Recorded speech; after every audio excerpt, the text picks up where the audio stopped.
Hey everyone! Tonight we're kicking things off with the disastrous parenting legacies and questionable child-rearing skills of history's worst medieval fathers. These were men who frankly should have come with hazard warnings stamped on their foreheads. Before you get too comfortable, take a second to smash that like button and subscribe, but only if you genuinely enjoy the content I create here. Drop a comment letting me know where you're watching from and what time it is for you. I always find it fascinating to see our global audience tuning in. Now, dim those lights, maybe turn on a fan for some ambient background noise, and let's settle in for tonight's journey together. You probably know King John as the mustache-twirling villain in every Robin Hood story ever told. But what you might not realize is that he was also a top-tier contender for least emotionally available father of the 13th century. And that's saying something in an era where parenting mostly involved yelling and arranging politically convenient marriages before your kids hit puberty. John took the English throne in 1199 and within weeks had managed to alienate literally everyone: barons, nobles, the Pope, even his own mother, and eventually his children too. His parenting legacy is a toxic cocktail of neglect, selfishness, and the occasional casual homicide. Let's start with the heartwarming tale of his nephew, Arthur of Brittany. Young Arthur had a legitimate claim to the throne, but unfortunately John had an even stronger claim to uncontrolled rage. So he captured the teenager and allegedly starved him to death in a castle dungeon. Quick parenting tip: if your solution to family disputes involves medieval torture chambers, you've probably crossed several lines. But John didn't reserve his dysfunction for extended family. His own son, Henry III, inherited a kingdom so financially ruined and politically unstable it was basically the medieval equivalent of a dumpster fire. And to add insult to injury, John imprisoned Henry's mother, his own wife, for nearly a decade. Because nothing says stable home life like locking up your child's mother in a tower while you're off losing wars left and right. He taxed the nobles into open rebellion, lost most of England's French territories in what was essentially an extended temper tantrum disguised as military strategy, and eventually got forced to sign the Magna Carta, which he immediately ignored because apparently rules were for peasants. To the outside world, John was a tyrant, but to his kids he was basically an absentee landlord with anger issues and a crown. He wasn't nurturing, he wasn't wise.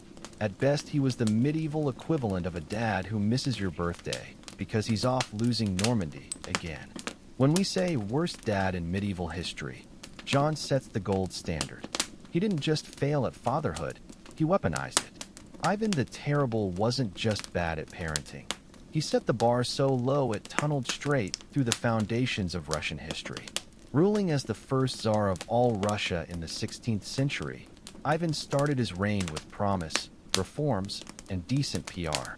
But by the time his kids were old enough to talk, he'd already entered his full-blown paranoid tyrant phase, complete with mass executions, secret police, and what modern psychologists would gently describe as profound trust issues. He had several children, but his relationship with his eldest son, also named Ivan, was the kind of disaster that would bankrupt a modern therapist. The younger Ivan was smart, competent, and popular, which in Ivan the Terrible's playbook translated to deeply suspicious. Things came to a head, quite literally, in 1581 when father and son got into a heated argument. The reason? Ivan Sr. had violently attacked his pregnant daughter-in-law, the younger Ivan's wife, for wearing inappropriate clothing, aka existing without his royal permission. When the younger Ivan confronted him, voices were raised, words were exchanged, and then in classic overkill fashion, the elder Ivan bashed his son's head in with his royal scepter during a rage blackout. His son collapsed, bleeding and dying. There's even a famous painting of the moment showing Ivan cradling his son's lifeless body with wide-eyed horror, finally realizing that maybe not bludgeoning your children with metal objects could have been a better parenting move. This wasn't just the death of a son, it was the death of Russia's political future. Ivan's remaining heirs were weak and unprepared, setting the stage for the time of troubles, which was exactly as fun as it sounds. Russia descended into chaos, famine, and succession crises. all because Dad couldn't keep his temper in check. Ivan's guilt didn't make him a better father. If anything, it made him worse. He doubled down on executions, imprisonments, and general psychopathy until his death in 1584, which came, fittingly, while he was playing chess, probably cheating. In the medieval dad rankings, Ivan gets full points for drama, 0 for nurture, and a Lifetime Achievement Award in royal overreactions. Peter of Castile, aka Pedro the Cruel, or if you're feeling diplomatic, Pedro the Just, was the kind of medieval father who made sure his kids learned 2 lessons early. 1. Don't trust anyone. And 2. Your dad might stab your uncle over dessert. Ruling Castile in the mid-14th century when royal family reunions were already tense affairs, Pedro took things to the next level with surprise executions. He came to power as a teenager and quickly developed a reputation for mixing cold political calculation with impulsive bloodshed. Imagine if your dad was both a chess grandmaster and a chainsaw. His parenting style? Let's call it low affection, high body count. Pedro had numerous children by multiple mistresses, because for medieval kings, procreation was basically like collecting Pokemon. Expected, vaguely impressive, but ultimately not that useful if you couldn't remember their names. The problem was Pedro didn't treat them like heirs. He treated them like political lottery tickets. Maybe you'd get a treaty, maybe you'd get a dagger to the ribs. His greatest contribution to bad parenting, though, was his obsessive feud with his half-brother Henry of Trastamara. Instead of doing what most medieval dads did with their siblings, ignore them and drink, Pedro opted for all-out war. He blamed Henry for everything from treason to bad weather, and didn't stop at petty insults. In a family dinner gone horribly wrong, Pedro personally stabbed another half-brother, Frederic, during what was supposed to be a reconciliation. Apparently, let's hug it out meant, let me hug you, with this sword. So where did this leave his kids? Scattered, disinherited, or imprisoned. Some were declared illegitimate. Others were married off like unwanted fruit baskets. One was even thrown into prison by Pedro's enemies after his death, just to keep the family tradition of generational trauma going strong. None of them got the throne. That went to his archenemy half-brother Henry, the very man Pedro spent his life trying to kill. Poetic? Yes. Avoidable? Also yes. Pedro didn't just fail as a father. He turned parenting into a blood sport. Emperor Basil, I had one of those rags-to-riches stories that sounds inspiring until you remember it ends with multiple stabbings and a family tree more tangled than a bowl of spaghetti. Born a peasant in 9th century Macedonia, Basil clawed his way up the Byzantine ranks through charisma, brute strength, and the occasional suspicious disappearance of his rivals. At first glance, it's an uplifting tale, stable boy to emperor. But somewhere along the way, Basil apparently read the parenting manual upside down and decided emotional bonding was optional, while assassination was just advanced family planning. Basil first rose by cozying up to Emperor Michael III, becoming his wrestling partner, bodyguard, and possibly lover. History gets fuzzy here. Michael eventually made Basil co-emperor, generous, if not spectacularly naive, because soon after, Basil returned the favor by murdering Michael in his sleep and taking full control. Now, this alone doesn't make him a bad dad. That particular achievement comes with his supposed son, Leo VI. And I say supposed because Basil never believed Leo was actually his. Leo was born while Empress Eudokia was still very close with Michael III, leading Basil to raise the boy with a toxic cocktail of suspicion, rage, and emotional detachment thick enough to build castles with. Basil constantly undermined Leo, publicly questioned his legitimacy, and made every father-son interaction feel like a medieval episode of Maury. When Leo tried studying philosophy, Basil banned books. When Leo showed leadership potential, Basil responded by imprisoning his friends and treating him like a political threat rather than, his child. Then to top it off, Basil had Leo's closest advisor tortured just to send a message. The message being, I am profoundly unwell and should not be allowed near children. When Basil died in a freak hunting accident involving a stag and a servant's belt, yes, really, Leo reportedly mourned with all the enthusiasm of someone attending a tax seminar. Basil, excellent climber, terrible dad. He built an empire but couldn't build a functional relationship with his own son. Philip IV of France, nicknamed Philip the Fair, though definitely not for his personality. Those cheekbones did all the work, ruled in the late 13th and early 14th centuries. If historians agree on one thing, it's that Philip's parenting approach could make a stone wall seem emotionally available by comparison. This was a man so calculating, intense, and famously tight-lipped that his court operated like some early corporate office prototype, where hugs were strictly prohibited and birthday cards probably warranted exile.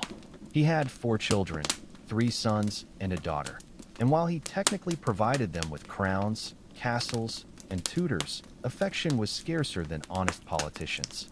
Picture HR performance review energy, but with more ermine robes and fewer donuts. But Philip's real claim to worst dad fame comes from what became known as the Tour de Nesle affair, a scandal so messy it nearly tore the Capetian dynasty apart at the seams. Here's how the drama unfolded. Philip's only daughter Isabella, future she-wolf of France, married Edward II of England and came home for a visit. During her stay, she noticed her 2 sisters-in-law, married to Philip's sons, were getting suspiciously cozy with 2 knights from the same castle. Gossip turned to surveillance. Purses were swapped. Hairs were found in the wrong bedrooms. You know, classic medieval reality TV material. Isabella blew the whistle. Philip went full medieval CSI, and soon the women were arrested, their lovers tortured into confessions, and the knights executed in spectacularly gruesome fashion. The princesses? Imprisoned for life. One died in captivity, another might have been quietly murdered. And the sons? Well, Philip publicly shamed their wives, but didn't exactly give his boys a free pass either. The scandal torpedoed the royal family's reputation, and Philip's response was basically to emotionally shut down and go back to micromanaging his coinage reforms like nothing happened. He never rebuilt trust with his family, never fixed the broken marriages, just tightened his grip and glared harder. Classic Philip move. In the end, all 3 sons became kings briefly and mostly disastrously. Turns out when you raise your heirs in a royal icebox devoid of love, they don't exactly flourish into well-adjusted rulers. Charles VI of France started his reign with every advantage: handsome, athletic, well-liked. People called him Charles the Beloved. Then halfway through, the nickname changed to Charles the Mad, and for once, medieval nicknames weren't exaggerating. It began with small things, memory lapses, paranoia, the occasional screaming episode. Then came the infamous 1392 Forest incident where Charles suddenly turned on his own knights mid-march and tried to murder them. He killed several before being restrained. Not exactly the team-building exercise they'd planned. From there, things spiraled. Charles started having full mental breaks, at one point convinced he was made of glass and would shatter if touched. He forgot his own name, his position, and most crucially, that he had 12 children. For weeks or months at a time, he lived in a fog of delusion while France crumbled around him. Now, mental illness isn't inherently a crime, and Charles clearly suffered. But what earns him a spot in the Bad Dad Hall of Fame is what his breakdown did to his kids. With their father incapacitated and their mother Isabeau constantly scrambling to keep the court functioning, Charles's children became pawns in one of history's ugliest power struggles. Factions fought over who should control the king, and by extension, his children. His sons were shuffled around like royal hot potatoes. His daughters married off in desperate political deals. One son, the future Charles VII, grew up surrounded by betrayal, humiliation, and English armies while his father offered nothing but catatonic silence. By the time Charles VI died in 1422, France was deep in the 100 Years' War, half the kingdom was occupied, and his son was fighting for legitimacy in a country that barely remembered stable monarchy. Charles didn't mean to be a bad father, but his madness and absence left a vacuum his children grew up in, proving sometimes the worst dad isn't the cruel one, but the one who's simply not there. Edward I of England, aka Longshanks, was the kind of dad who believed in discipline, conquest, and absolutely zero hugs. Towering and terrifying in that special way only medieval kings with tempers and sharp swords can be, he's famous for two things: building castles and breaking nations. He conquered Wales, waged war on Scotland, expelled England's Jews, and probably kicked over your ancestors' favorite bucket just for looking at him funny. But his greatest challenge wasn't on any battlefield, it was in the nursery. Enter his son, the future Edward II. Where Edward I was all steel and strategy, Edward II was sensitive, artistic, emotionally expressive. He preferred music and poetry over military drills, showed alarming disinterest in invading things, and worst of all, surrounded himself with male companions the court, and especially his father, disapproved of. This personality clash was a disaster waiting to happen. Edward I didn't just disapprove of his son's lifestyle, he was horrified. He frequently threatened to disinherit him, and when Edward II refused to abandon his favorite companion Piers Gaveston, Dad exiled Gaveston and openly questioned whether his son was fit to rule. Imagine father-son talks where Dad brings an army. Publicly, Edward I humiliated his son. Privately, he likely terrified him. There are no records of heartfelt letters or bonding moments. Their version of quality time was sitting at opposite ends of war council's glaring daggers. When Edward I was dying in 1307, his final instructions weren't sentimental. He ordered his bones carried into battle against the Scots if needed. You know, normal dad stuff. After his death, Edward II took the throne and promptly did everything his father would have hated. Brought Gaveston back, mismanaged the kingdom, and got overthrown by his own wife and her lover. The bar was low, and he still tripped over it. John of Bohemia was many things: king, knight, crusader, and unfortunately for his kids, an adrenaline junkie with a crown.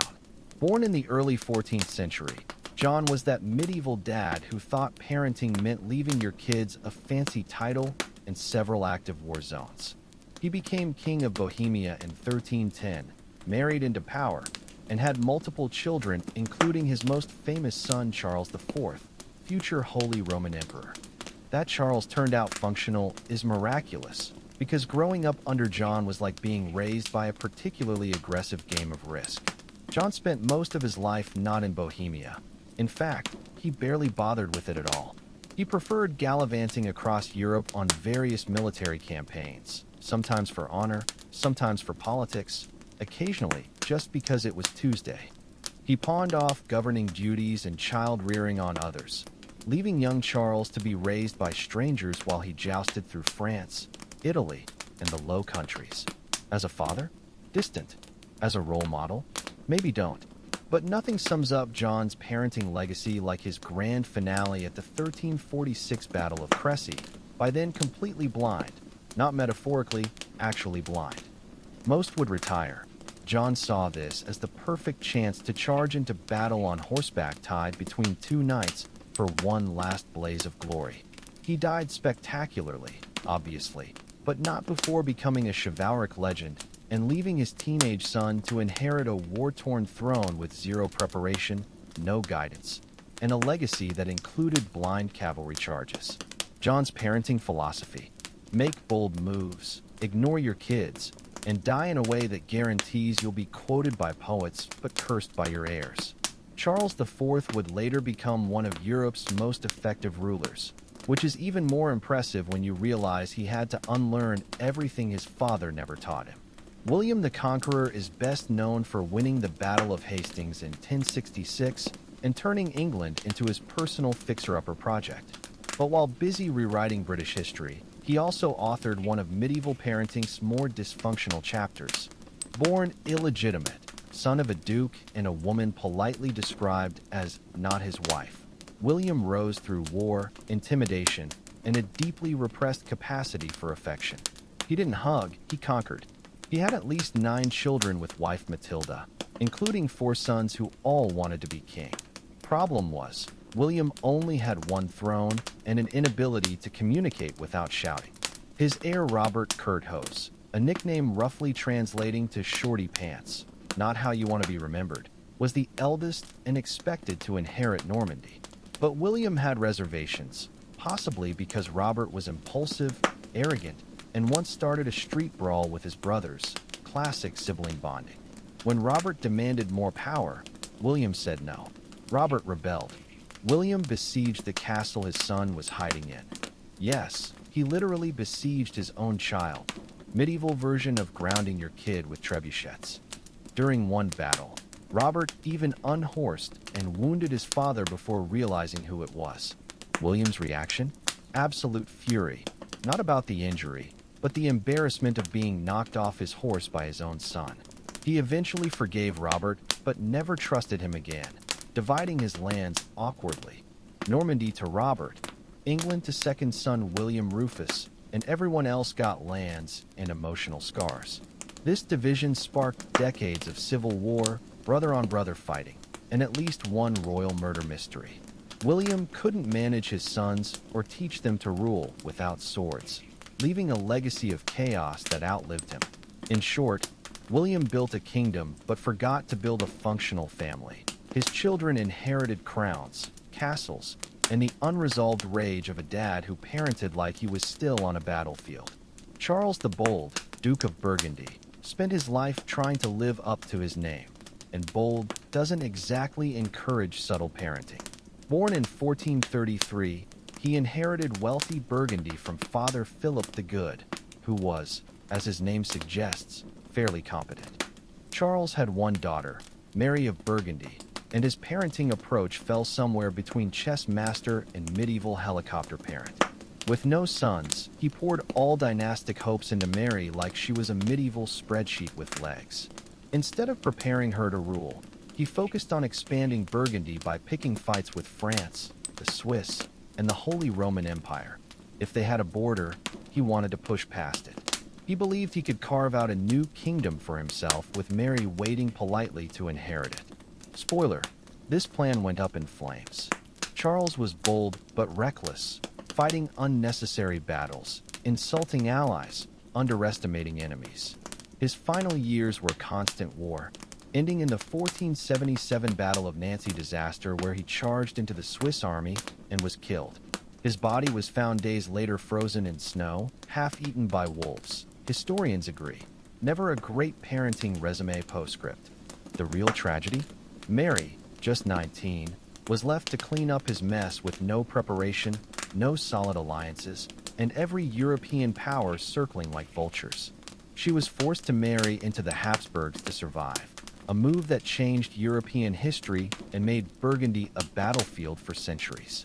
Charles didn't leave his daughter a legacy. He left a smoking diplomatic crater and an army of enemies. He wanted to be remembered as a king. Instead, he's a cautionary tale and possibly Wolf Chow. Alfonso XI of Castile would have had his own reality show if he lived today, something like Keeping Up with the Illegitimates or The Royal Bachelor, Iberian edition. Ruling in the first half of the 14th century, Alfonso was a skilled military leader who spent most of his reign fighting Muslim forces during the Reconquista. On the battlefield, he was decisive and effective. At home, decidedly disastrous as a father, especially if your name wasn't Leonor de Guzman. Here's the messy setup. Alfonso married Maria of Portugal, a proper royal match designed to maintain political alliances. But Alfonso had zero interest in his wife. He had eyes for another. Leonor de Guzman, a noblewoman who quickly became his mistress, confidant, and mother to 10 of his children. These weren't hidden love children either. Alfonso flaunted them at court, gave them titles, showered Leonor with estates, and basically treated the whole arrangement like a medieval Instagram feed. Here's me and my mistress. Here's me promoting our sons. Here's my actual queen sulking in the background. Queen Maria understandably didn't appreciate this arrangement. But the real fireworks came after Alfonso's sudden death from the Black Death in 1350. His legitimate son with Maria, Peter I, later known as Peter the Cruel, spoiler alert, became king at 15 and was furious about his father's favoritism. His first major act? Avenging his mother.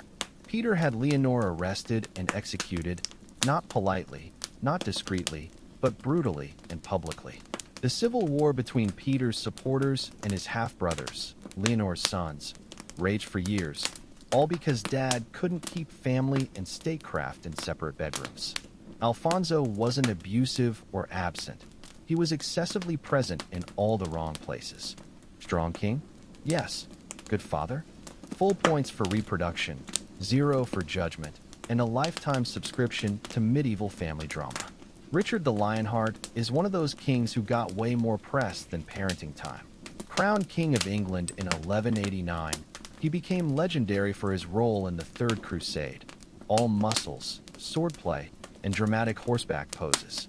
But while Richard was off winning glory in the Holy Land, he also earned himself a spot on the worst medieval dads list by not even trying. Now, technically, Richard never had legitimate children, which some might say disqualifies him. But let's pause here. Having 0 legitimate kids was his choice. He was married to Berengaria of Navarre for years. They even spent a few days in the same room, but showed about as much interest in her as most people show in growing vegetables. Distant, theoretical, and completely unwatered. He did have at least one illegitimate son, Philip of Cognac, whom he barely acknowledged and conveniently forgot when it came to inheritance. A royal son with no lands, no titles, no public recognition. Welcome to Richard's brand of fatherhood, absentee with a side of awkward silence. But let's consider his role as uncle/brother/son. Even there, Richard mastered betrayal. He rebelled against father Henry II, outmaneuvered brothers, and left England's treasury so drained from crusade spending that brother John had to squeeze peasants dry just to keep the lights on. In reality, Richard spent only about 6 months of his 10-year reign actually in England. He basically treated the nation like a neglected child, spoiled when present, ignored when absent, and left to clean up his messes. Philip of Cognac disappeared from history not long after Richard's death. No title, no land. Just another royal shadow forgotten by a dad too busy being immortalized in tapestries. Richard could lead armies and inspire legends, but as a father figure, couldn't even be bothered to write a will. If you combine Machiavelli with an overbearing helicopter parent and gave him a crown, you'd get Louis XI of France. A man so paranoid, he preferred sending letters by carrier pigeon because he didn't trust human messengers. You know, perfectly normal dad energy. Ruling in the 15th century, Louis is best known for turning France into a centralized bureaucratic machine run on spies, bribes, and whispered threats. He wore plain clothes to seem modest, but don't be fooled. He was pulling every string in the kingdom like a royal puppeteer with trust issues. Louis had one surviving son, the future Charles VIII, and their relationship was less father-son, more warden-hostage. Louis feared Charles might challenge his authority, so instead of preparing him for leadership, he isolated him. Charles was raised away from court under constant supervision, given just enough education to read decrees, but not enough to write his own. Louis didn't want a successor, he wanted a puppet. He forbade Charles from making political decisions and frequently changed his staff, just in case they got too friendly. At one point, Louis even considered disinheriting him just for talking back. You know, classic family bonding. When Louis got sick, he still refused to give Charles real authority, governing from his deathbed through letters and micromanagement. Even dying, he focused on controlling his legacy rather than comforting his terrified, unprepared teenage heir. By the time Charles VIII took the throne at 18, he was a sheltered kid with no clue how to run a kingdom, leading directly to some of France's worst early modern military blunders. Louis ruled through manipulation and paranoia. As a king, he was clever. As a father, he was emotionally unavailable and pathologically suspicious. Basically the human equivalent of a locked door. Charles II of England was known as the Merry Monarch, which sounds delightful until you realize it mainly refers to how much time he spent drinking, gambling, and enthusiastically ignoring responsibilities, including fatherhood. When Charles returned to the English throne in 1660 after exile and the English Civil War, the country was tired of Puritanism. So Charles brought back the party. Theaters reopened, wigs got taller, and court life became one endless royal afterparty. And Charles? He got busy, not governing, but producing children. Despite being married to Catherine of Braganza, he never had legitimate heirs. But that didn't stop him from becoming one of Britain's most prolific royal baby makers, acknowledging at least 12 illegitimate children from 7 mistresses, including actresses, duchesses, and one woman who dressed as a milkmaid to seduce him, because apparently that was a thing. But acknowledging them is where his parenting largely ended. He gave them fancy titles, Duke of this, Earl of that, and lavish allowances, then left them to be raised by mothers or nannies.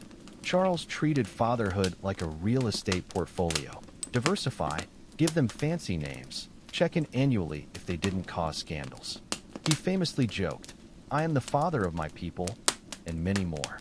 His sons and daughters populated European courts, stirred dynastic tensions, and in one case, James Scott, Duke of Monmouth, launched a rebellion claiming he deserved the crown, ending with his head on a spike. Father-son bonding, royal edition. Charles never mentored his children or prepared them for much beyond fancy titles and awkward paternity footnotes. His legacy? A cocktail of charm, irresponsibility, and aristocratic smirking, ruling during recovery, scandal, and excess, with a parenting style that matched, excessive, decorative, and deeply avoidant. Louis XIV didn't just rule France, he embodied it. Known as the Sun King, he turned himself into a living deity in silk heels, shining at Europe's center while everyone else orbited him nervously, preferably in powdered wigs. His 72-year reign made him Europe's longest reigning monarch. Plenty of time to build an empire, micromanage nobility, and most relevant here, mess up his kids. Louis had one legitimate son, the Grand Dauphin, and at least 16 illegitimate children by various mistresses, later legitimizing many because why not hand out nobility like party favors? Louis wasn't an absent father. He was omnipresent, hovering, controlling everything. Think less dad reading bedtime stories, more dad assigning your political alliances before your voice changed. The Grand Dauphin grew up in Versailles, the most luxurious prison imaginable, surrounded by marble, fountains, and spies. Louis didn't trust him with real power, awkward when your job is literally next king. Every time the Dauphin asserted himself, Louis would remind him who the actual son was by undermining his decisions or ignoring his advice. The Dauphin never ruled. He died before his father, as did his son and grandson. Louis outlived 3 generations of heirs partly because he bottled power so tightly his family line suffered emotional anemia. Meanwhile, Louis's legitimized children weren't raised to challenge him. They were dressed up, paraded around, and used to marry into noble houses, strategic pawns in silk shoes. Some got absurd prestige, others faded away. None were allowed to outshine him. Louis wasn't violent or neglectful. He was suffocatingly sovereign, raising sons and grandsons who bowed before him their entire lives, utterly unprepared for when he was gone. Frederick William I of Prussia was the definition of a military-obsessed dad, the kind who'd probably issue drill commands to his kids before breakfast. Known as the Soldier King, he turned Prussia into a Spartan-style barracks nation, and his parenting style? Let's just say it made boot camp look like preschool. His son, the future Frederick the Great, was on the receiving end of this relentless militarism from day one. The king despised anything he deemed frivolous, which included music, literature, and basically anything that wasn't marching or musketry. When he caught young Frederick playing flute or reading French poetry, gasp, the punishments were brutal: public humiliations, forced marches, and the occasional beating. The breaking point came when 18-year-old Frederick tried to flee Prussia with his friend Hans Hermann von Katt. They were caught, and Daddy Dearest had von Katt executed before Frederick's eyes, then forced his son to watch the beheading from his prison cell. Talk about tough love. Ironically, all this backfired spectacularly. Instead of creating a perfect soldier, Frederick William got a son who became one of history's most brilliant military strategists, and also a flute-playing, French-speaking intellectual who basically became everything his father hated. The ultimate rebellious phase? Becoming great precisely by embracing what your tyrannical parent despised. Christian VII of Denmark was the poster child for disastrous parenting and its consequences. Mentally unstable since childhood, possibly due to generations of royal inbreeding, Christian was basically set up to fail by his domineering stepmother and neglectful court. By the time he became king at 17, he was already exhibiting severe mental illness, paranoia, hallucinations, and violent mood swings that made him utterly unfit to rule or parent. His marriage to Caroline Mathilde was a catastrophe from the start. The teenage king was so traumatized by sex education that he reportedly vomited after his wedding night. Unsurprisingly, their son Frederick VI grew up in utter chaos, witnessing his father's public breakdowns, his mother's affair and subsequent banishment, and constant power struggles between various regions. The boy became a pawn in political games, while Christian alternated between ignoring him entirely and subjecting him to bizarre, frightening behavior. The silver lining? Frederick VI turned out surprisingly competent despite his father's example. Proof that sometimes the best parenting lesson is do the exact opposite of everything my father did. George III of Britain, better known as the king who lost America, also deserves mention in the Hall of Terrible Fathers, though in his case, biology might share the blame.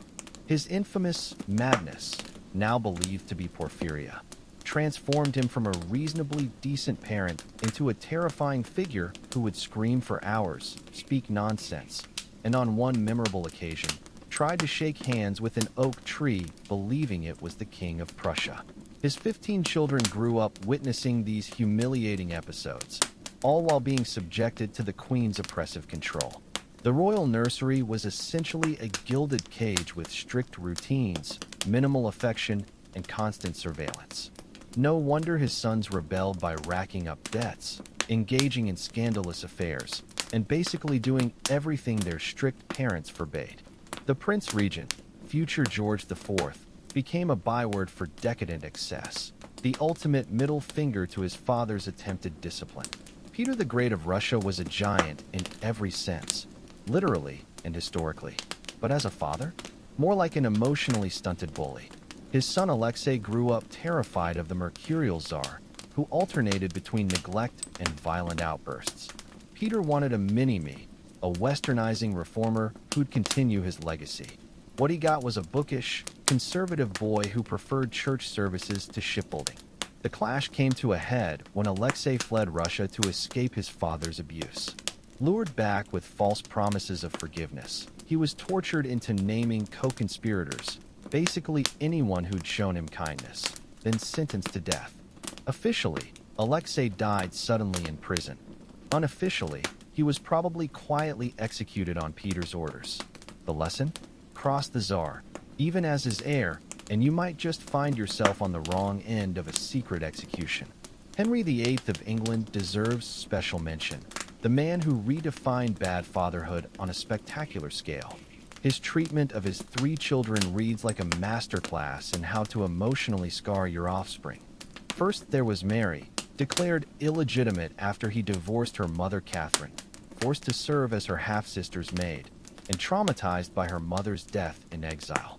Then Elizabeth, similarly bastardized after and Boleyn's execution, left to navigate court intrigues while fearing her father's unpredictable temper. And poor Edward VI, kept isolated in a germ-free bubble of tutors and sycophants, raised to believe his sisters were basically heretics. Henry's parenting essentially weaponized his children's existences. They were political tools first, human beings a distant second.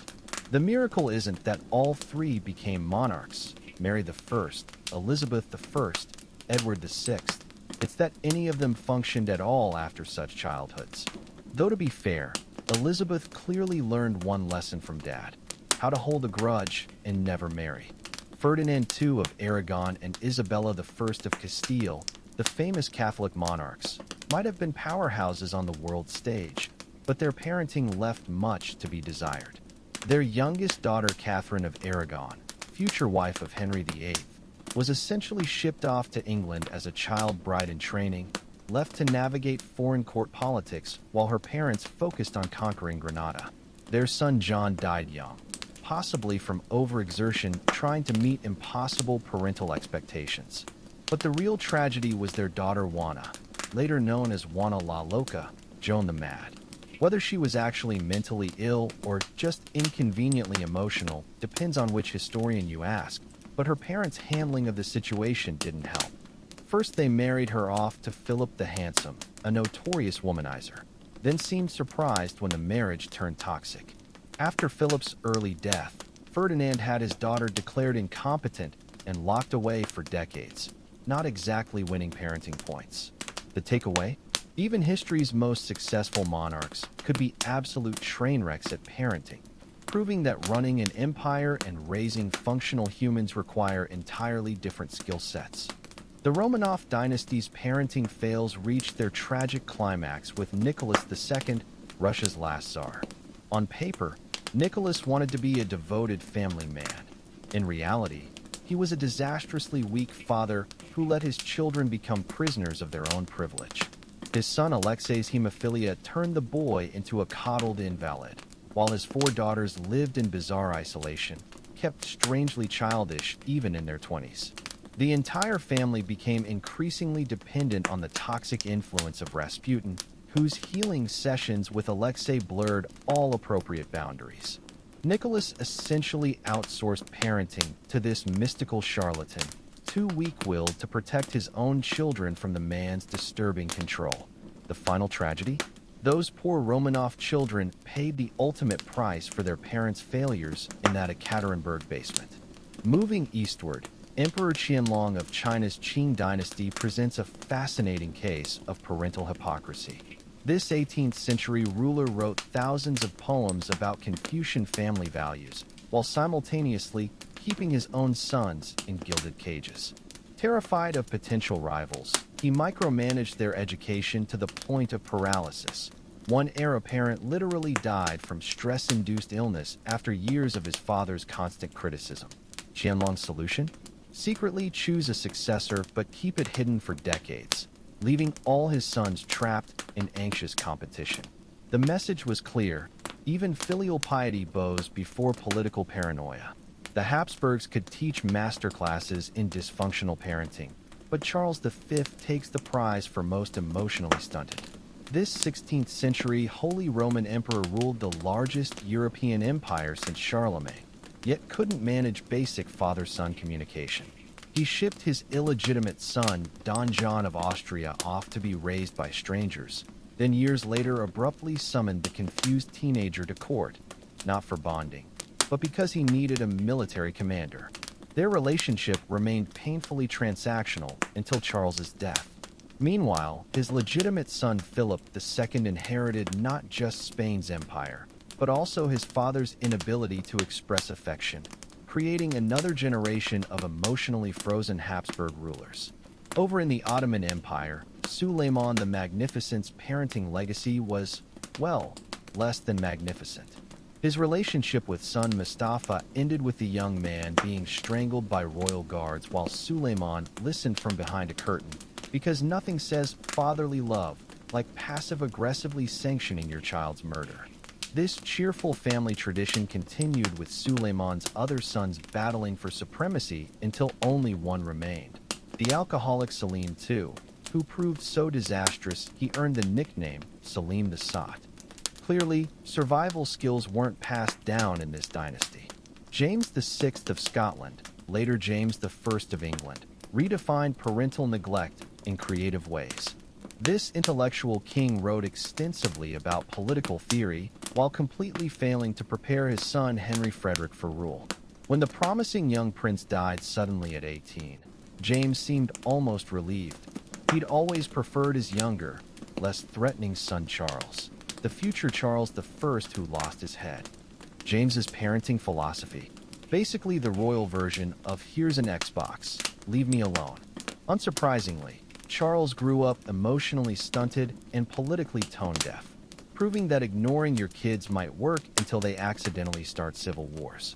The Bourbons of France perfected the art of generational trauma transmission, with Louis XV as prime example. This 18th century monarch kept his daughters, known as the Mesdames, in humiliating stagnation at Versailles, refusing to arrange marriages that might give them independence. The result? 6 grown women trapped in adolescent dependency, their lives wasting away in palace backrooms. His son Louis the Dauphin fared slightly better, but only by dying young enough to avoid his father's worst manipulations. The crown ultimately passed to Louis XVI, a man so psychologically damaged by his upbringing that he froze during crises, with revolutionary consequences. Portugal's King João VI brought new meaning to helicopter parenting in the early 19th century. Terrified by Napoleon's invasions, he literally packed up the entire royal family and fled to Brazil, the only European monarch to ever rule from the colonies. His overprotective instincts backfired spectacularly. While he cowered in Rio, his son Pedro declared Brazilian independence and became emperor, while back in Portugal, another son Miguel launched a civil war. The lesson? Sometimes running away just teaches your kids to rebel harder. The Saxe-Coburg-Gotha clan, later Windsors, proved bad parenting isn't just for early modern Europe. Queen Victoria's treatment of heir apparent Bertie, future Edward VII, was borderline abusive. She blamed him for his father's death, excluded him from state affairs, and once wrote, "I never can or shall look at him without a shudder."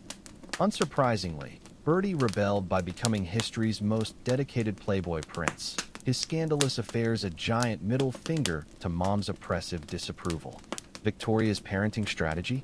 The royal version of "I'm not angry, just disappointed" for 40 years straight. Finally, we have Emperor Franz Joseph I of Austria-Hungary, whose parenting failures literally changed world history. His only son Rudolf famously died in the Mayerling incident, a murder-suicide with his mistress after years of paternal neglect. Franz Joseph then doubled down by emotionally abandoning his granddaughter Elizabeth, orphaned by the tragedy, leaving her to be raised by his notoriously cruel daughter-in-law. This multi-generational dysfunction culminated in his nephew and heir Franz Ferdinand, whose assassination, partially enabled by family estrangement, sparked World War I. The ultimate proof that bad parenting isn't just personal, it's geopolitical. The annals of royal parenting disasters reveal an uncomfortable truth. The higher the stakes, the worse the parenting tends to be. Take Emperor Nero's childhood under Agrippina the Younger, a masterclass in how to raise a monster. His mother famously schemed, poisoned, and manipulated her way to securing Nero's throne, then micromanaged his every move until he famously had her murdered. The lesson? When your parenting style involves regular assassinations, don't be surprised when Junior takes notes. Nero's subsequent reign of terror, including allegedly fiddling while Rome burned, proved the apple didn't fall far from the poison tree. The medieval French court offered its own special brand of parental dysfunction. King Charles VII, who finally ended the 100 Years' War, somehow forgot to teach his son Louis XI basic human decency. The result? A dauphin who rebelled against his father, fled to Burgundy, and spent years plotting against him. When Charles finally died, Louis reportedly didn't even bother pretending to mourn. He just raced to Paris to claim the throne. Their toxic relationship set the tone for centuries of Valois family drama, where sons viewed fathers as obstacles rather than mentors. Over in Spain, King Ferdinand VII took parental vindictiveness to new heights in the early 19th century. This reactionary monarch had 3 wives and numerous children, but his treatment of daughters Isabella and Luisa Fernanda was particularly cruel. On his deathbed, he suddenly changed succession laws to allow his daughter Isabella to inherit, not out of progressive ideals, but purely to spite his brother Carlos. The move sparked the Carlist Wars that would plague Spain for decades, proving that even a dying king's last act could be weaponized parenting at its worst. The Swedish royal house of Vasa demonstrated how religious fanaticism could ruin family dynamics. Gustav I, who broke Sweden from the Kalmar Union, raised his sons in an atmosphere of extreme Protestant austerity. His successor Eric XIV inherited the throne and what appears to have been undiagnosed mental illness, leading to a reign marked by paranoia and violence. After Eric murdered several nobles, his own brother Johann, later John III, imprisoned him. Family reunions must have been awkward after that. The lesson? When your parenting revolves around religious extremism and political paranoia, don't expect well-adjusted offspring. The Polish-Lithuanian Commonwealth's elective monarchy created uniquely terrible parenting incentives. Since kings couldn't automatically pass crowns to sons, many didn't even try to prepare heirs properly. Sigismund III Vasa spent more time trying to claim Sweden's throne than governing Poland or raising his son the Ladislav IV. The result? When the Ladislav finally inherited, he lacked basic political skills, contributing to Poland's eventual decline. Nothing says parental neglect like prioritizing a crown your child will never inherit over teaching them to govern what they actually will. Scotland's Stuart monarchs turned family dysfunction into an art form. James II died when a cannon exploded during one of his military campaigns, not exactly setting a great safety example. His son James III was then raised by scheming regents before eventually being murdered by his own nobles. The cycle continued when James IV, who had technically participated in rebellion against his father, died fighting the English at Floddenfield, leaving infant James V to endure another regency. This generational pattern of early death and instability culminated in Mary, Queen of Scots, who inherited the throne as a week-old baby after her father's death. The Stuarts proved that sometimes bad parenting isn't about actions, but about failing to stick around long enough to parent at all. The Italian city-states offered their own flavors of paternal failure.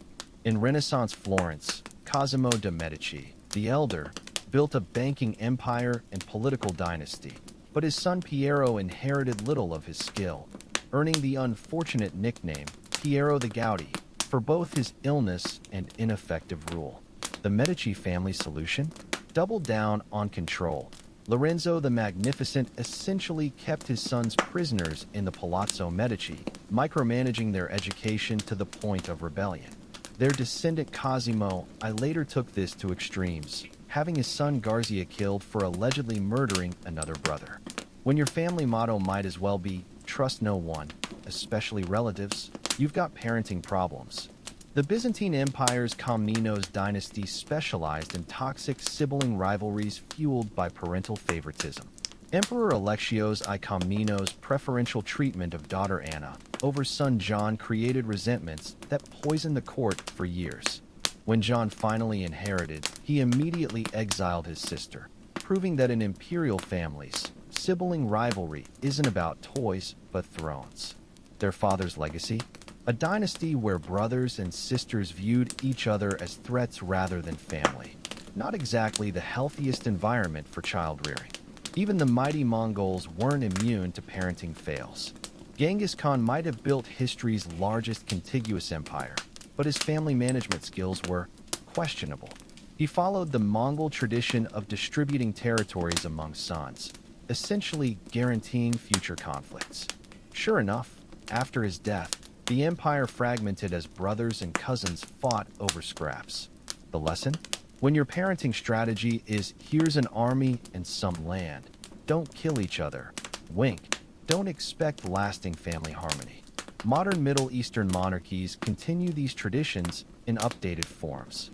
Saudi Arabia's King Abdulaziz ibn Saud fathered dozens of children by multiple wives, creating a royal family so vast that succession became a free-for-all.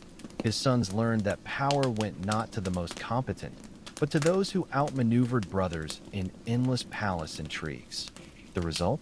A system where princes view siblings as rivals rather than allies. Not exactly a recipe for stable governance or healthy family dynamics. The recurring theme across centuries and cultures? Absolute power doesn't just corrupt absolutely. It parents abysmally. Whether through neglect, favoritism, paranoia, or outright abuse, history's royal families demonstrate repeatedly that thrones and healthy child-rearing mix about, as well as torches and gunpowder. The children who survived these toxic upbringings often became the next generation of terrible parents themselves, perpetuating cycles of dysfunction that destabilized nations and shaped history. Perhaps the most surprising thing isn't how badly royal parents failed, but that any heirs emerged even semi-functional at all. The Tudors of England perfected the art of turning family into a battlefield, with Henry VIII parenting failures casting long shadows.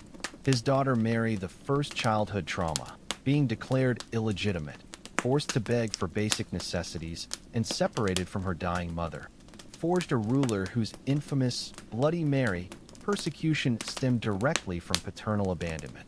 Meanwhile, Elizabeth I learned from her father's example in all the wrong ways, becoming the Virgin Queen, who refused marriage partly because she'd witnessed how Henry treated wives. The ultimate irony? Henry's desperate obsession for a male heir produced two of England's most famous queens, women who ruled precisely because their father's toxic masculinity failed to produce his desired son. Moving to Renaissance Italy, the Borgia family redefined nepotism and parental malpractice. Pope Alexander VI, Rodrigo Borgia, didn't just favor his illegitimate children, he weaponized them. His daughter Lucrezia's 3 strategic marriages were arranged and annulled with papal convenience, while son Cesare's murderous ambitions were actively enabled. When Alexander needed Lucrezia's second marriage dissolved, he simply declared her a virgin, despite her having a living husband. The message? In Borgia parenting, children were chess pieces first, human beings never. This toxic dynamic reached its peak when Cesare likely murdered his own brother Giovanni, proving that in some families, sibling rivalry ends with actual daggers rather than just harsh words. The French Bourbon dynasty's Louis XIII presents a tragic case of generational abuse. His father Henry IV assassination left him king at 8, raised by a domineering mother, Marie de Medici, who alternated between smothering control and emotional neglect. The result? A stunted adult who replicated this dysfunction with his own son, Louis XIV, keeping him ignorant of state affairs while simultaneously resenting his incompetence. The Sun King's famous absolutism arguably developed as overcompensation for his father's humiliating treatment, proving that bad parenting creates rulers just as often as it ruins them. The Russian imperial family's later years reveal how even well-intentioned parenting could fail spectacularly under autocratic pressures. Alexander II's attempts to give heir Alexander III a liberal education backfired when the boy rejected his father's reforms after witnessing his assassination.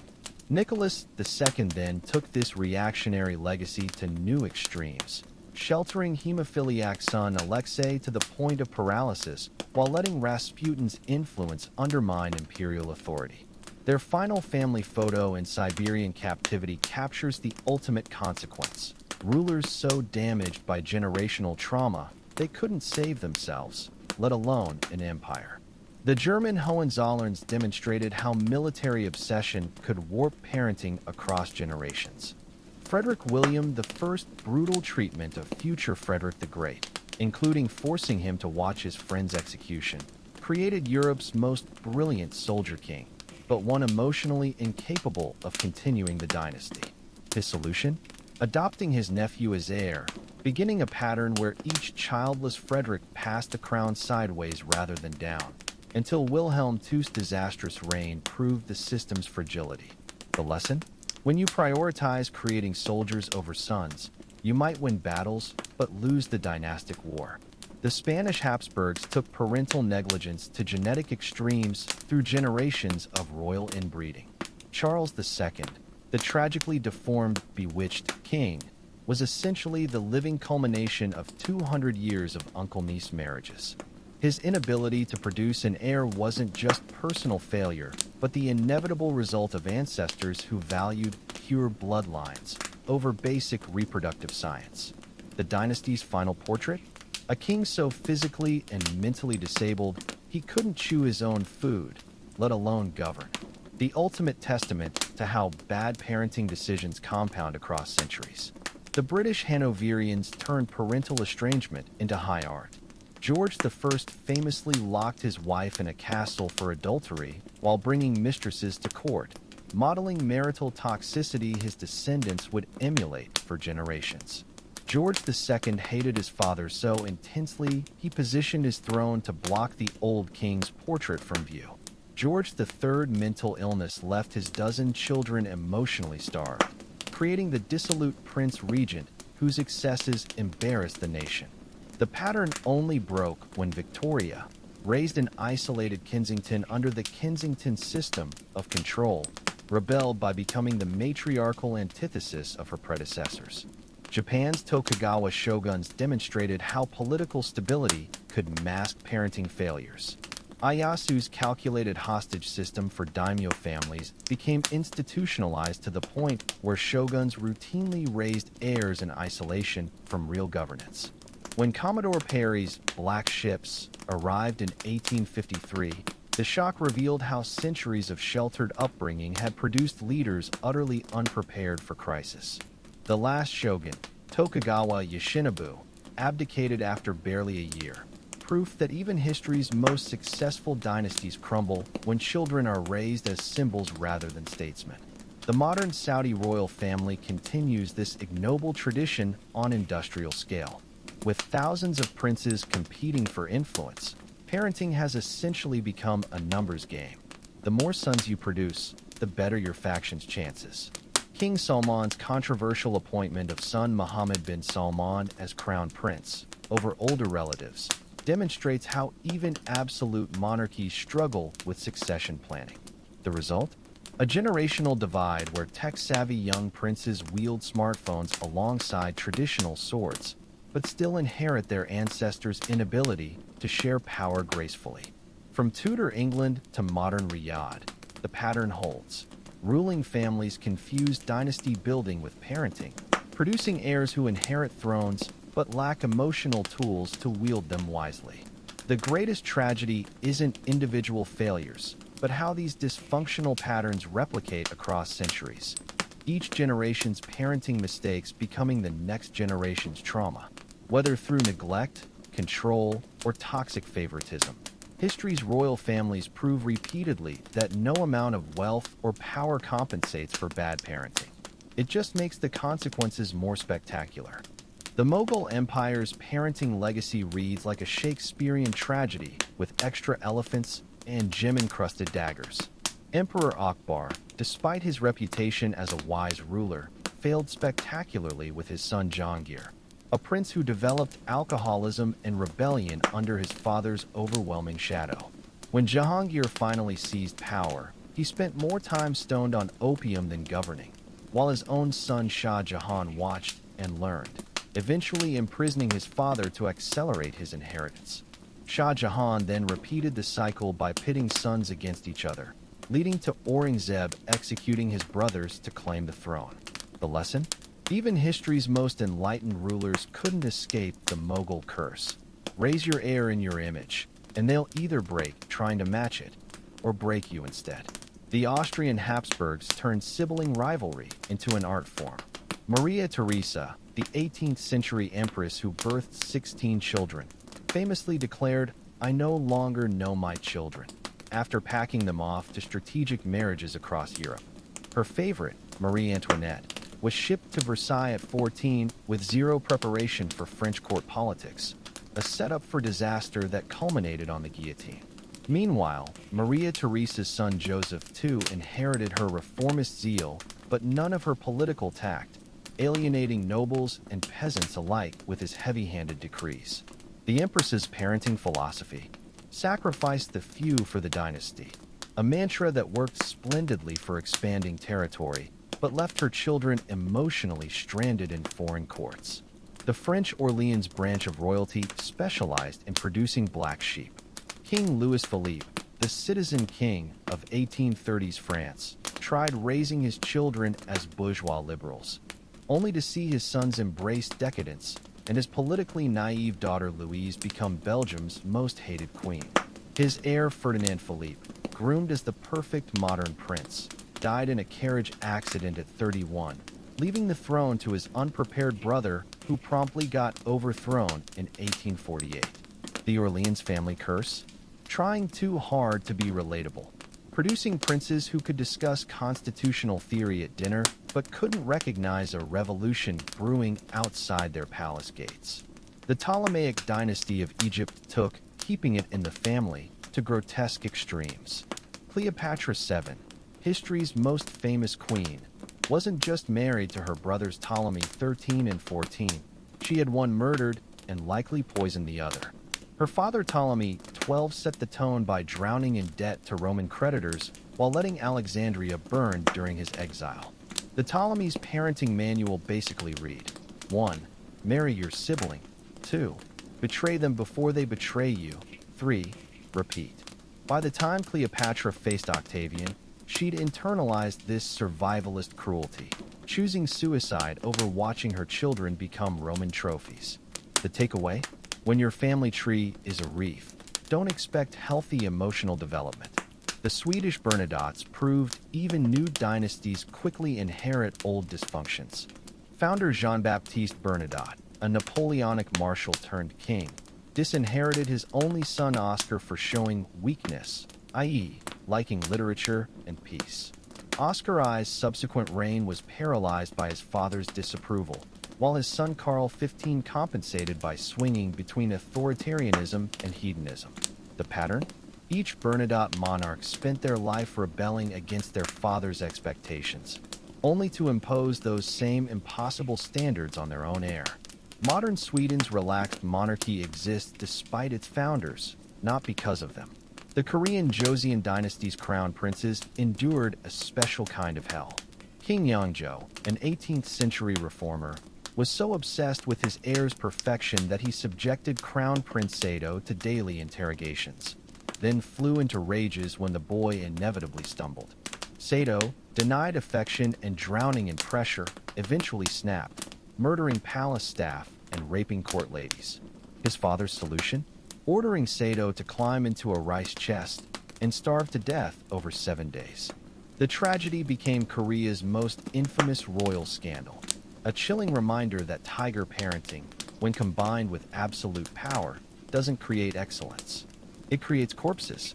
The Portuguese Braganzas turned parental neglect into national policy. Queen Maria II's 9 children were raised by nannies while she focused on surviving coups, producing King Pedro V, who wept uncontrollably at his mother's funeral and died of cholera at 24, possibly by suicide.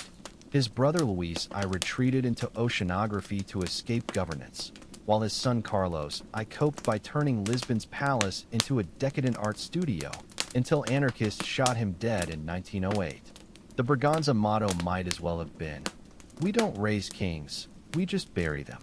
The Italian Savoys demonstrated how militarism stunts parenting. Victor Emmanuel II, first king of unified Italy, treated his son Umberto like a soldier, berating him for crying after a beating at age 6. Umberto grew into a cold, womanizing officer whose own son Victor Emmanuel III inherited his emotional numbness, eventually enabling Mussolini's rise to avoid confrontation. When fascism collapsed, Victor Emmanuel III fled Italy in disgrace, ending the monarchy. The Savoy legacy? 3 generations of men who knew how to march, but not how to feel. Even the Dutch, masters of bourgeois sensibility, had their royal parenting disasters. King William III, 19th century guerrilla king, for his temper, hated his son Alexander so intensely that when the prince died young, William reportedly said, "It's as if I've lost a horse." His successor Wilhelmina grew up isolated and paranoid, passing her neuroses to daughter Juliana, whose own parenting was so lax that Crown Princess Beatrix had to intervene when her son Willem Alexander partied too hard. The cycle only broke when Willem Alexander married a commoner and vowed to raise his daughters like normal Dutch kids. Too little, too late for centuries of Orange family trauma. From Mughal India to modern Netherlands, the pattern holds. Thrones transform parenting into performance art, where love is measured in territorial gains and children are assessed by their political utility. The few monarchs who did break the cycle, like Britain's George VI, who famously stuttered through childhood neglect but became a devoted father to Elizabeth II, only prove the rule. For every ruler who managed both crown and cradle with grace, 100 others left their heirs emotionally gutted palaces, beautiful facades, empty inside. The Safavid dynasty of Persia turned royal childhoods into theological boot camps. Shah Ismail I, founder of the empire, indoctrinated his sons with such fanatical Shi'a zeal that they viewed all Sunni Muslims, including their own cousins, as heretics worthy of slaughter. His heir Tahmasp I spent his formative years watching prisoners get skinned alive at court, then grew into a ruler who alternated between religious ecstasy and paranoid purges. The dynasty's parenting strategy? Raise them on blood and scripture and hope for the best. Unsurprisingly, later Safavid Shahs included a recluse who talked to walls, Abbas II, and a drunkard who let the empire rot, Suleiman I.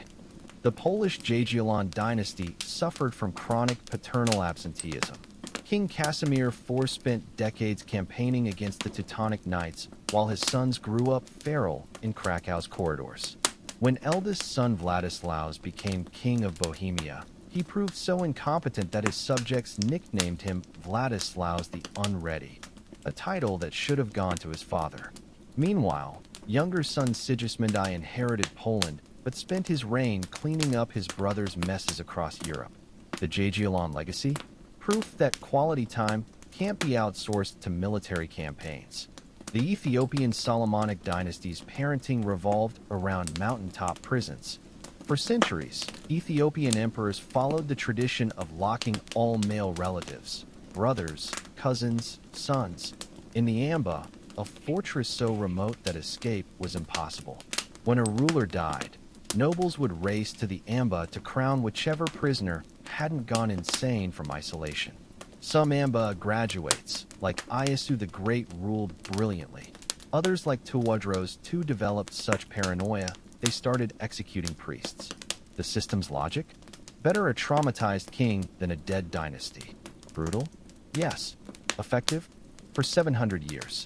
The Burmese Konbong dynasty perfected the art of preemptive filicide. King Bhattapaya, fearing rebellion, ordered his own sons to live as virtual prisoners, then executed two for plotting based on astrological omens. His grandson Bagyidaw inherited this paranoia, murdering siblings until depression left him catatonic. The cycle only broke when British cannons knocked on the door in the 1820s, proving that no amount of royal infighting prepares you for colonialism. The Hawaiian Kamehameha dynasty's parenting was disrupted by missionaries and syphilis. Kamehameha the Great unified Hawaii through war, but his son Liholiho inherited a kingdom where Western diseases and Christian zealots were dismantling traditions. Pressured to abandon polygamy and the Kapu system, Liholiho coped by drinking himself to death at 26, leaving his 5-year brother Kamehameha III to rule amid cultural collapse. The lesson? Even the fiercest warrior kings can't shield their heirs from globalization's shocks. The Mexican Habsburg experiment was a parenting disaster from start to finish. Maximilian I, the Austrian Archduke installed as Mexico's emperor by Napoleon III, brought his Belgian wife Charlotte, whose descent into madness began when she couldn't conceive an heir. Their adopted Mexican princes Augustin and Salvador were essentially PR props, abandoned when Maximilian faced firing squads in 1867. The tragic epilogue? Charlotte lived another 60 years in insanity, wandering European castles asking, "Where are my Mexican boys?" The Bulgarian Saxe-Coburg-Gothas proved monarchy's fragility in modern times. Ferdinand I raised heir Boris III to be both ruthless and pious, a contradiction that left Boris paralyzed when Nazis demanded Jewish deportations. He publicly complied, but secretly sabotaged orders. Boris's own son Simeon II became king at 6, fled communism at 9, and returned 50 years later as elected prime minister. A full-circle journey that speaks less to parenting than to historical whiplash. The Greek Glucksburg dynasty's 20th century struggles mirrored their country's turbulence. King Constantine I alternated between spoiling heir George II and ignoring him, resulting in a playboy who got exiled 3 times. Paul I tried being a hands-on father to Constantine II, but the 1967 military coup rendered those lessons useless when the family fled. Constantine II's final act? Pleading with modern Greeks to restore the monarchy via Instagram. Some parenting legacies don't so much end as fade into irrelevance. The Romanian Hohenzollerns' brief reign, 1866 to 1947, packed generations of dysfunction.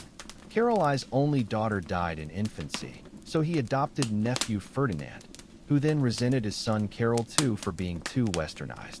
Carol II responded by abandoning his own son Michael twice, once to elope with a mistress, again when Nazis invaded. Michael's revenge? Abolishing the monarchy in 1947 rather than let communists puppet him. Sometimes the healthiest thing a royal heir can do is quit. From Persian theocracies to Polynesian warrior kings, the recurring theme is clear. Thrones amplify parenting's natural stresses into existential crises. Whether through isolation, paranoia, or cultural disruption, royal children inherit not just crowns, but the accumulated traumas of ancestors they've never met. The few who break free, like Simeon of Bulgaria's democratic reinvention, do so by rejecting dynastic logic entirely. For the rest, history's judgment is unsparing. You had one job: prepare your heir. You failed. The annals of royal parenting failures ultimately reveal a universal truth. Power corrupts, but absolute power corrupts parenting absolutely. Whether in medieval Europe or modern Asia, the same tragic patterns repeat like a broken crown. Generations of rulers who knew how to conquer nations but failed to nurture their own children. The Ottoman Empire's caste system, where potential heirs were locked in gilded cages, produced sultans like Ibrahim the Mad, who reportedly threw his infant son into a cistern during a tantrum. Contrast this with Queen Victoria's smothering control, which drove Bertie to such hedonism that his mistresses' names became London tavern jokes.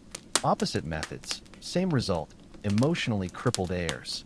The Japanese imperial family's cloistered upbringing left Emperor Hirohito so socially stunted he reportedly asked MacArthur if America had cherry blossoms too. Meanwhile, Napoleon Bonaparte's son, the King of Rome, grew up fatherless in Austrian exile, weeping over miniature French uniforms while tutors warned him never to mention his surname.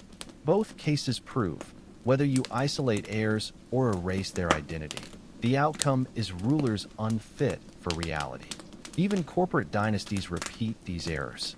The Musk and Bezos clans demonstrate how modern billionaires, like kings of old, often prioritize empire building over parenting, with Elon's children reportedly estranged and Jeff's ex-wife describing a home where achievement was the only currency of love. The Walt Disney family's bitter feuds over creative control mirror medieval succession wars. Just swap swords for lawsuits. Why does this keep happening? The paradox of preparation. Monarchs who shelter heirs, like China's Qianlong, create naive rulers. Those who toughen them, like Prussia's Frederick William, breed rebels. There's no winning. The dynasty trap. Bloodlines prioritize genetics over merit. See the Habsburg jaw deformities or King Farouk of Egypt, whose obesity and kleptomania collapsed a kingdom. The shadow of legacy. Sons either crumble under expectations, Russia's Nicholas II, or reject them so violently they destabilize nations, France's Louis XVI. The exceptions prove the rule. Augustus Caesar raised successors through mentorship, not fear, yet even his line ended with Nero. Queen Elizabeth II broke the cycle by actually playing with her children, but still produced Charles's emotional damage and Andrew's scandals. In the end, history's verdict is clear. Thrones and healthy parenting are fundamentally incompatible. The very traits that make great rulers, ruthlessness, obsession, paranoia, are poison to family life. Perhaps that's why monarchies keep falling, not because of revolutions, but because dynasties are ultimately self-liquidating systems. They consume their own young. So let this be the epitaph for royal parenting. Here lies a tradition that confused crowns for cradles, thrones for homes, and bloodlines for love. May it rest in pieces.